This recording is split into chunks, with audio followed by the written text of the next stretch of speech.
Hello everybody, my name is Benji, and welcome back to the channel, / welcome to the channel if this is your first time visiting. I wanted to start off this video just kind of in a game that we haven't played for a while, even though we'll loop back to it in this video, and thank you guys very much for 100 subscribers. Like, this is a milestone that I never saw coming. I never thought it would happen. I never thought we would get here. I didn't think it was going to be possible. And then I just kind of started YouTube for fun. I still do it for fun. I don't do this for profit or anything like that. This is not my job. It's just a fun side gig. But you guys have been supporting me like crazy. And I'm never going to ask you to subscribe, I'm never going to ask you to like, I'm never going to ask you to do anything, but I want you to know how much it really means to me that you come out and you support me and watch my content and enjoy my content. Like, that means so much to me. You have no idea how much that means to me. So this is going to be a celebration video for 100 subscribers, and originally what I was going to do was I was going to count down my top 10 games and do 10 tips for each of those 10 games to get 100 tips total. The issue with that is the fact that that would be at least 100 minutes, because I doubt I can condense each tip to less than a minute, plus this intro is going to run on 2 to 3 minutes as is anyway. So I'm just going to end up counting down my top 10 games with 1 tip each. So we'll go on ahead and start over at number 10.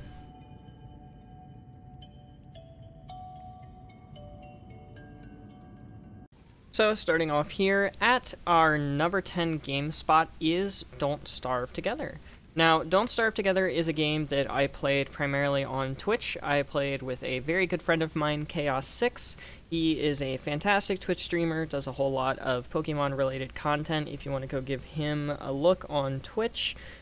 We played this game together, the two of us, and we beat a whole slew of bosses, including the Terraria bosses. And the tip that I have for you all in this game is actually kind of a double tip. Number 1, it is always over-harvest resources. You need a stack of wood, get more than 3 stacks of wood, and make sure that you have enough storage in order to hold said wood. Same goes with things like sticks, and with grass, and with rocks, and with, like, literally every single resource. If you need a specific amount of a resource, get more than that specific amount of that resource. You will thank yourself later for getting more than you actually need, because eventually you're going to need it again.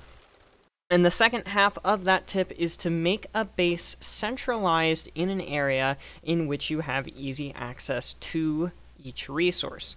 So make sure that you have some sort of a tree farm or forest nearby.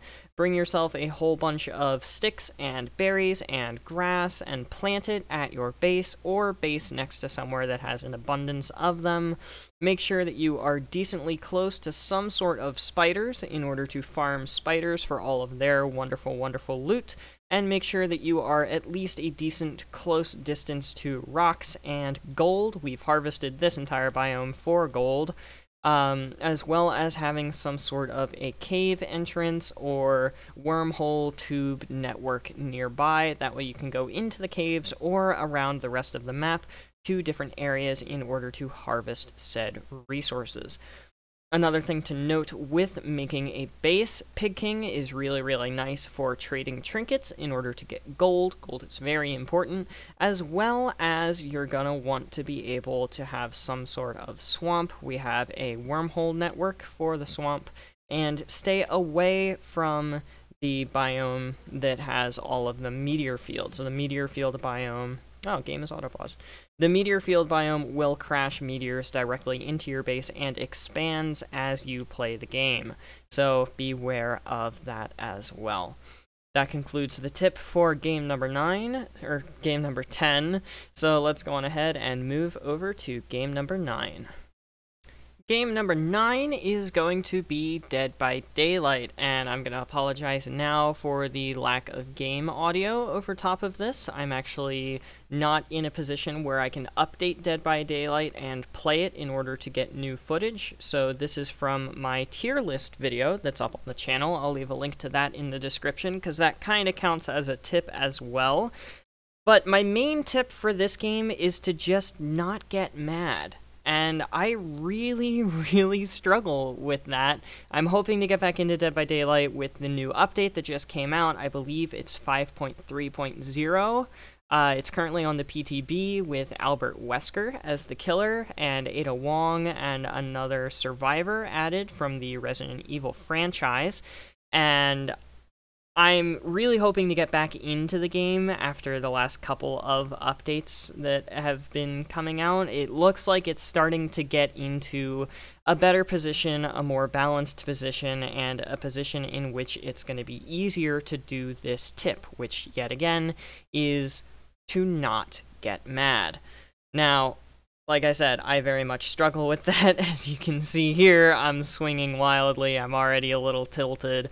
But getting mad in this game will lose you games, whether you're playing as Survivor or you're playing as Killer or what may have you.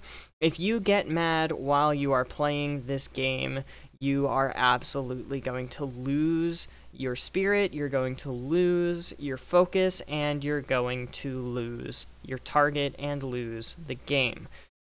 Plus, it's a game. It's not exactly important. You don't need to win every game. You don't need to have it be the best game every single time that you play. It's just a game. You're supposed to take it, you're supposed to try to have fun with it, and just don't get mad.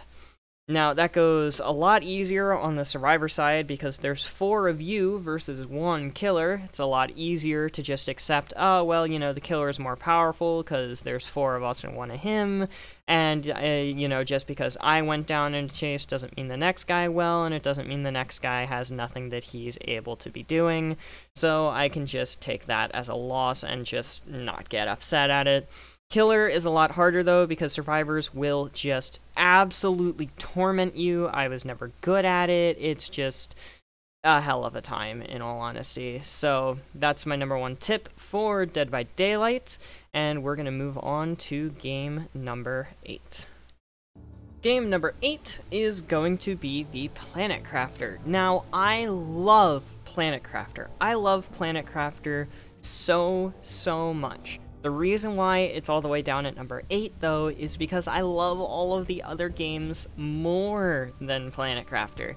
And that should be saying something, because this game is like a mix of automation, plus open world exploration in the Subnautica style, plus beautiful graphics, and just a really, really cool space-themed concept that I really enjoy. And given that that's going to be my life in the future, I hope, studying aerospace engineering hopefully will get me to, you know, a space-related job. But it still has its quirks, and the other games I still like a lot more. So, Planet Crafter is in number 8. And a tip for this game that I have to give you guys is to build more. Build more. Harvest more. A lot of these automation games and stuff like that is going to be related around the idea of just building more. But what I specifically mean in Planet Crafter isn't so much like heater tier 1s or, you know, heater tier 2s, veggie tubes, or the drills or anything. You don't need a ton of these kind of buildings that just passively produce pressure or oxygen or heat or anything else of that nature. But you need to build more in order to build these machines. You need to build more miners so that you can get more osmium, you can get more super alloy, you can get more iridium, you can get more aluminum and iron. You need more and more and more of the resources that go into these bigger machines as the game progresses. It starts off with just, you know, titanium and iron. There's plenty of it on the surface, but eventually you're going to run out of what's on the surface and you're going to need more. That's where harvesting with the drills and building more drills comes into play. Building more drills allows you to build more power supply, allows you to build more drills, allows you to build more heaters, drill tier 4s, vegetubes, plant growers, anything of that nature. And the main thing that you're going to need a lot more of is the algae generation. First of all, algae is super important in the late game. The late game has a lot of things that involve fertilizer. Fertilizer utilizes algae. Same thing with mutagen. Mutagen utilizes bacteria samples, which utilize, you guessed it, algae. Same thing with the tree spreaders. Bacteria sample, mutagen. Mutagen for the tree seeds. Mutagen for the butterflies, for the bees. For everything late game needs algae, water, and farms. You're gonna want food grower tier 1s, and as soon as you can upgrade those to tier 2 and supply it with power, you're gonna want to make for food growers tier 2 and outdoor farms. Because you're gonna need a lot of fertilizer, which is eggplants and the algae, and you're gonna need a lot of fertilizer tier 2, which is squash, and you're gonna need a lot of bioplastic nuggets, which is the mushrooms, silica, and water. You're also going to want some food, beans, so that you don't end up actually getting, food-related problems as you're harvesting throughout your world. But that is my number one tip. More farms, more algae, more water, more, well, I guess that's about it. Farms, algae, and water. Those are the things that you're going to need a lot more of. And a little bit of a bonus tip for this one, because I have a soft spot for early access games right now, is to launch rockets primarily. Once you get to a certain point, building more machines just isn't going to make a dent anymore, and you're going to want to launch rockets because the rockets will have a percentage increase. So the more buildings that you have, if you come over here and launch a rocket, you get 1,000% increase for every single one of your machines, and that's going to start putting a dent in your terraformation progress. So those are my tips for favorite game number 8, the Planet Crafter. Let's move on to game number 7. Game number 7 is going to be Terraria, and I don't really have any specific tips and tricks for Terraria, apart from budget more time than you think you're gonna need. This game is extremely grind heavy. Just like Minecraft, every single project is going to require you to place hundreds, if not thousands in this case, of blocks and mine out large chunks of areas, as well as just getting prepared for boss fights usually takes its fair share of time as is.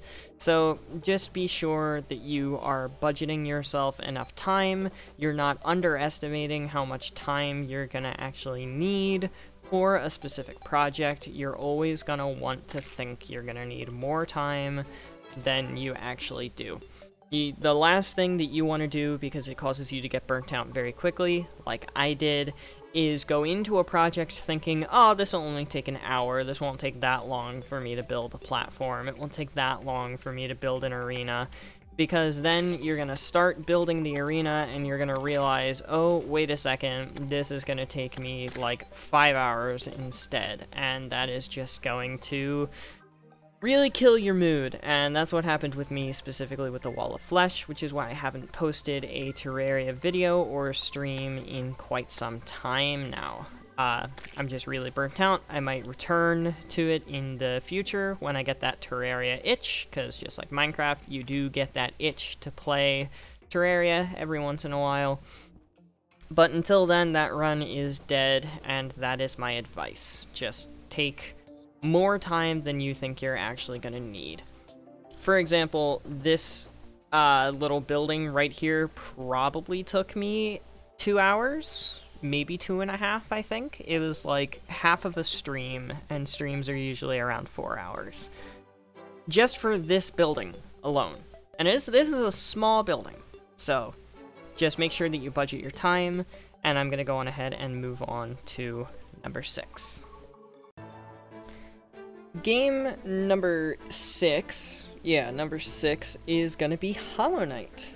Now, I love Hollow Knight, and this is actually my footage of the first time that I beat Hornet. This is attempt number, like, I don't know, 5 or something that it took me to beat Hornet. Don't judge me, I'm bad at platformers, and I'm just bad at video games in general. Unless they're factory related, I'm really good at them. But my number 1 tip for Hollow Knight is to either slow down and just think. Like, don't panic. It's really hard not to panic, especially coming from me. I panic a lot, especially in games like this. Very fast-paced bosses, even though Hornet's one of the slower ones. Looking back, Grim is a lot more menacing. But definitely slow down, take your time, and think. And a bit of a bonus tip for Hollow Knight is to just explore. Like, if you think a specific route is going to get you somewhere, go a different route. If you think a specific route is going to, like, get you to the City of Tears, or if you think that a specific route is going to get you where you're supposed to go next, go the opposite direction, exhaust that direction, and find everything that you can. There are secrets everywhere in this game, whether it be free money, or upgrades, or spells, or powers, or abilities, or just collectible items, or anything like that. Go find them. They are everywhere. Like, even in the starting area, there are things that you have to come back to the starting area of Dirtmouth with endgame double jump, endgame wall climb, and actually be able to get them at that point. And it is fantastic. I personally love it. I love the fact that things are super duper hidden, and I love that things are just so secretive. I cannot wait for Silksong. Silksong will probably be pretty high up on my list as well, as we're reaching into the top 5 here. The next one just very barely beat out the top 5, and you'll see the number 3 spot is actually technically a cheat. But for now, that is going to wrap up top game number 6, Hollow Knight, and my tip for it, and we're going to move on to my number 4. Obviously, I'm gonna let the music finish first, because Hornet's theme is dope.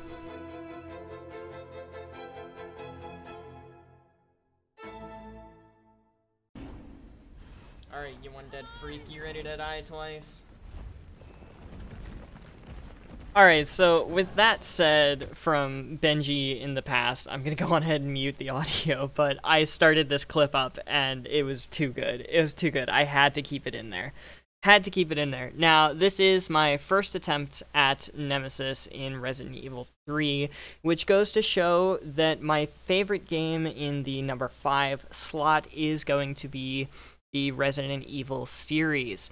Now, by Resident Evil series, I technically mean all of the Resident Evil games that I've played up until this point, which is a little bit of Resident Evil Resistance as a thank you from my friend at college for letting me play that on his Xbox. I also have it on my PC, just haven't played it yet.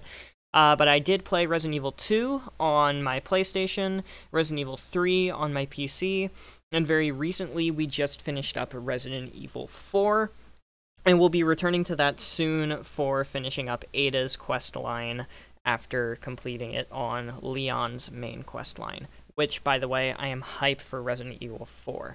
Now, my number 1 tip for the Resident Evil games as of right now is to use your melee as often as you possibly can. In Resident Evil 4, there was a tactic where you could knock people down with enough shots to the head. That's another part of this I'll get to in a second.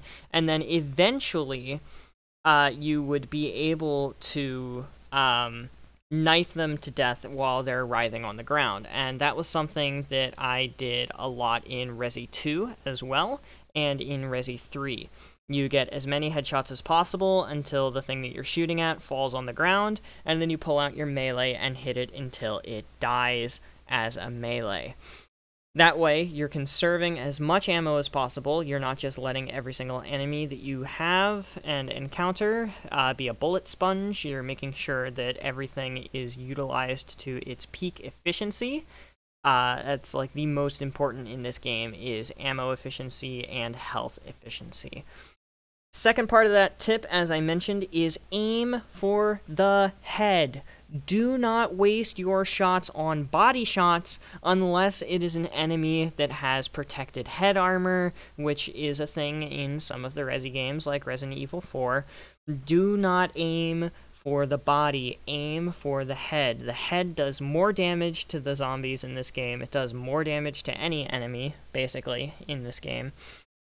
And you are going to want to conserve ammo that way. And then, like I said, eventually they'll fall down, and you can melee them until they officially fully die. So that concludes my tip for the Resident Evil franchise, especially 2, 3, and 4, since those are the games that I have the most experience in. And I look forward to playing... I might end up getting 5 and 6 as well, but I especially look forward to playing 7 and 8 in the very near, hopefully, future. So let's move on to game number 4. And just like I said, we are back in Subnautica Below Zero for the next tip. This is favorite game number 4. We're getting down on the list now, and I bet you're wondering what game number 1 is going to be at this point if you weren't already. But don't worry, we'll get there. And my number 1 tip for Subnautica Below Zero, even though there is a separate tip for Subnautica, is essentially resource gathering and resource management related. So for Below Zero has this really good quality of life function where you can pin blueprint recipes and unpin blueprint recipes as they are made. So if you want to actually have something memorized, you don't need to anymore. You want a sea truck? Boom, there's all your modules, and you just go grab the resources. Now, the resource management piece of things, you're gonna want a storage room. Pretty much everybody has heard of this or seen this in any sort of Subnautica playthrough whatsoever, but you're gonna want a storage room. And if you're, dedicated enough to get all of the copper wire necessary in order to make a bunch of, where are they? A bunch of signs. If you have the dedication to actually go through and make a sign for each one of your lockers, go for it. I personally just memorize a pretty basic pattern of titanium, quartz, copper, and then gold, silver, lead, which obviously my silver chest is overflowing, lithium, and then organic stuff, probably diamonds, yep, and then ruby, and probably nickel, yeah, nickel, magnetite, and this one would probably have some more valuable stuff in there, but obviously it's empty right now because I don't have that kind of stuff on me. But that's really it for the tip for Below Zero. Other than that for Below Zero, just explore. Just kind of like Hollow Knight, everything has secrets. There are secrets everywhere in this game and in the other Subnautica games, and basically any other open world game. So you're absolutely, it's also very loud, you're absolutely gonna want to go out and explore and just find things for yourself. There are depths in this game that even I have not gone to yet because I haven't really seen a purpose of going to them as of right now. But there are plenty of areas in this game to explore and find secrets, some of which are upgrades, like the jukebox and the modification station, other of which are simply purely cosmetic things, such as the aromatherapy lamp, the executive toy, and then there's also, of course, the cuttlefish equivalent, which are, I think... Actually, I can't remember their name right now, but they're little eyeball tripods, trivalves. That's what they're called, the trivalves. Those are hidden around the map in this game as well, so just go explore, figure out unique ways to get into unique areas, and enjoy the weather. That is the tip for Below Zero. I hope that helps a little bit. This one's a little bit lackluster, but we're going to move on to game spot number 3. game number 3 is technically a combination of 2 different games, that being The Last of Us Part 2 and The Last of Us Part 1. And I'm lumping these 2 together because The Last of Us Part 1 had a better story, in my opinion, as my favorite game spot number 3. But The Last of Us Part 2 has a better combat system. And that's something that I'm going to display right now. Yes, I am in-game. Yes, this is live. I am legitimately playing. This encounter is one of the harder ones, and it's been literally months since I've played. But essentially, the tip for Last of Us 1 and Last of Us 2 regarding combat is specifically you're going to want to manage your resources very efficiently, and you're going to want to stay silent. For example, this clicker right here is very sensitive to noise, and so are all of the other ones. So, insta-kill it with a headshot, with a crossbow, which is a silent weapon. There is, pretty sure, something in the wall right there. There's also a clicker right here. Get that one down. Grab ourselves a handy-dandy silencer. That's where the resource management comes in. You don't want to use resources unless you have to use resources. That's another very, very big tip. Looks like there's nothing in that wall. Check your surroundings. Be aware of your surroundings. This is becoming a lot of tips, but trust me, they are very handy.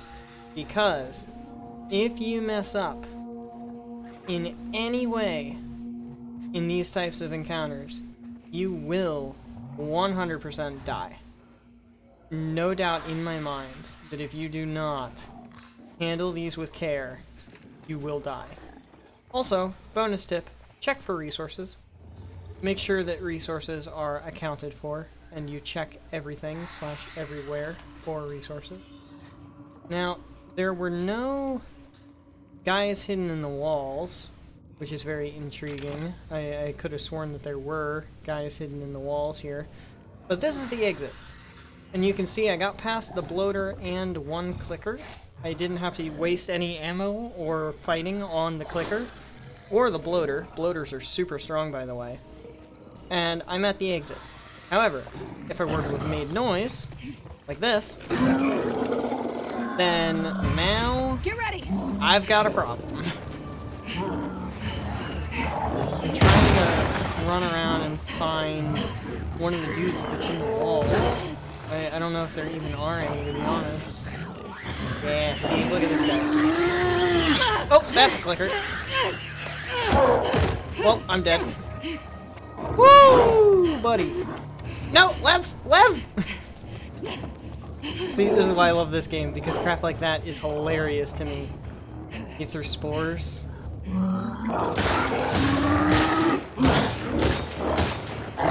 But you can see how bad things get very, very quickly if you're not careful. Like, if you're not careful, you're gonna have some not good things happen. I'm pretty sure he's gonna come through that wall. Yup. Think he's dead? He dead? He's not dead. But look how many resources I'm wasting on this guy now.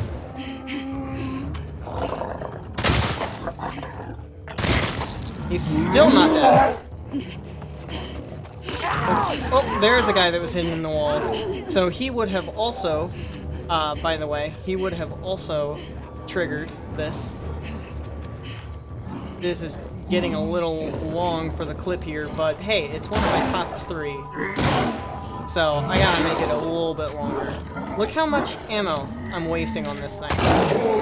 He's dead. But that was a lot of ammo wasted for nothing to be regained. I missed. And I can beat this guy to death.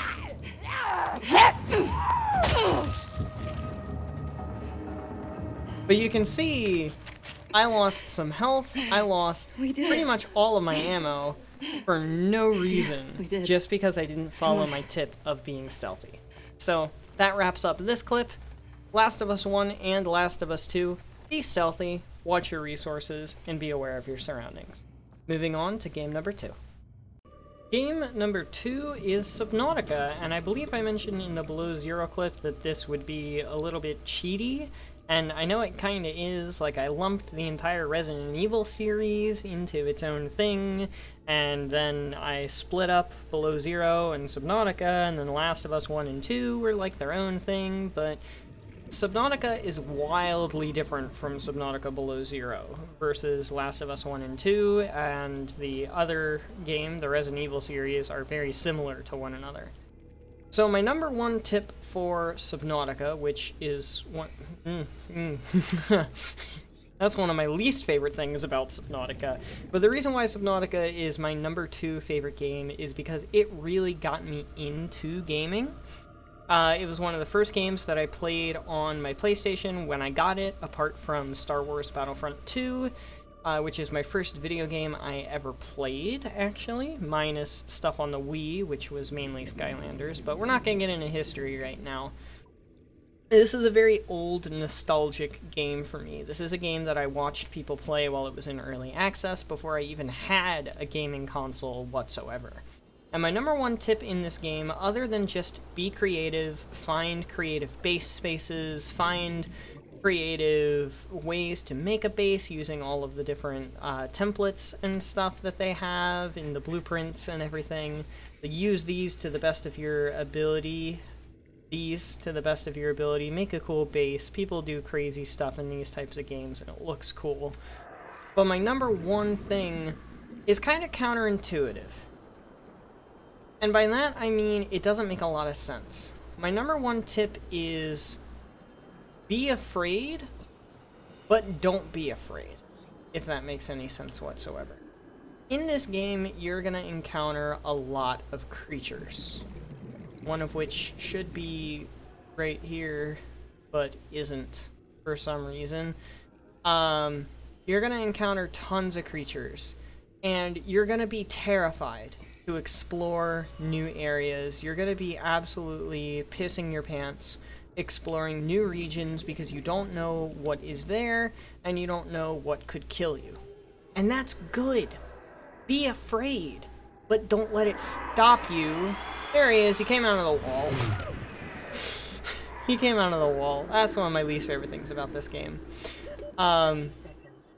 Be afraid of these creatures and be afraid of new areas, but don't let that stop you from exploring new areas. Enjoy the terror. Have fun with the scariness. Enjoy it. Like, seriously, that's my tip for this game. Be afraid of exploring and be afraid of the unknown, because yes, it could kill you. But don't let that stop you from exploring, because exploring and being terrified of something like that happening while you're exploring is a good thing. It's a phenomenal thing. It's a wonderful thing. So that wraps up my tip for game number 2, being Subnautica. And we're going to move on to my number 1 spot, which is even more of a cheaty spot swap than any of the rest of them have been. So yeah, let's move on to game number 1. And game number 1, surprising absolutely no one, is Satisfactory. And by Satisfactory, I don't really mean specifically Satisfactory, but I mean any factory building game. Factory simulators are currently my favorite genre.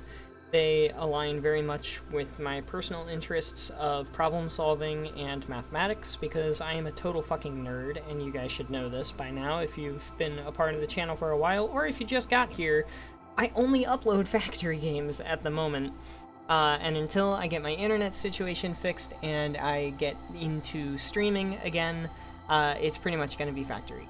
And then once we get back to streaming, it'll be a little bit more variety again, which will be very nice for me and very nice for you guys. But factory games are my shtick. Satisfactory being the first factory game I ever played, therefore being my favorite factory game. So what's my tip for factory games? Well, I kind of have a few. Number 1 is prepare more space than you think you're gonna need. And by that I mean, if you think you're gonna need like a 5x5 grid to complete a project, go on ahead and bump that up to a 20x20. Just give yourself the extra space, you'll thank yourself for it later, I promise. Like, I thought that half of this platform you see here was going to be adequate for this project, and I was so far from true. I was so far from correct in that regard. So, prepare more space than you need is tip number 1. Tip number 2 is plan things. Plan things out. Whether it's planning in terms of you just get a rough idea of the stuff that you're going to need for a factory by looking at the recipes, or if you do what I do and you go with full-blown spreadsheets, which I'll showcase one of those here in just a second. If you go for a full-blown spreadsheet, just take into account everything. Plan. How many resources, even if you want to do it roughly, how many resources do you need coming in? How many resources do you need going from one spot to another? What kind of belt speed do you need? What kind of drone speed do you need? What kind of logistics are you going to need? How much space are you going to need? Upscale that space for safety purposes just to make sure you have more room than you need. Instead of having less room than you need, because it's better to have it and not need it, and need it and not have it. That's something my great-granddad used to say. Better to need it and not have it than have it and not need it. I got that backwards, but I said it right the first time. Have it, not need it, rather than need it, not have it. Bingo. But this game is just fantastic. Those are my tips for it, and of course, it's just the #1 game for very, very obvious reasons. So, I just want to take a moment here at the end of everything and say thank you. Thank you for 100 subscribers. Thank you for being here. I think we're actually at 125 at the time of recording this outro. Thank you for sticking with me through movements, whether that's from home to college, to summer, to college again, to summer with a full-time job, to master's program now. Thank you for sticking with me through all of my traditions and all of my walks of life. Thank you for all of your support and your wonderful attendance to my videos. Thank you for being a part of our wonderful bag of a community. Thank you for being in the bag. And just, I hope you guys enjoy, because I love making content for you. I love streaming. I love recording. I love being a part of such a great community.